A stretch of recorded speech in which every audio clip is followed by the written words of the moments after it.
Hello viewers, আসসালামু আলাইকুম।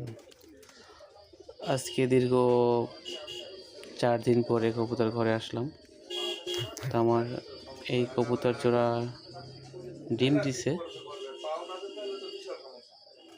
আর এই মাদিটা এই নটটারই বাচ্চা, মানে মাদিটার গ্রোথ ভালো, সাইজ ভালো, এই জন্য এটার সাথে আবার জোড়া লাগাই দিছি। দেখেন ডিম কি সুন্দর নিয়ে বসছে। বিশেষ করে কবুতর জোড়া আমার কাছে খুবই ভালো লাগে এবং লক্ষ্মী। আর মাদি কবুতরটা হাতে পালাতো, এই জন্য কালে হাতে চলে আসে। আর এই নটটা অনেক বয়স, অনেক বুড়া একটা নট। আর মাদিটা নতুন, সবাই এক জোড়া বাচ্চা দিছে, আবার এই এখন ডিমে আছে।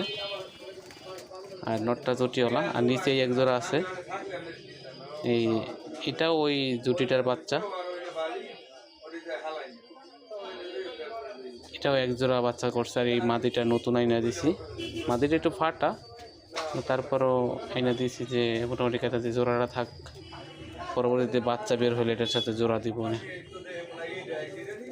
এই নাড়াটা, এই জুটি ছাড়াটা, এই নিচের জুটি ছাড়াটা একই ছিল, মানে জোড়া ছিল, আমি আলাদা করে দিছি, এই নটার সাথে জোড়া লাগাই দিছি।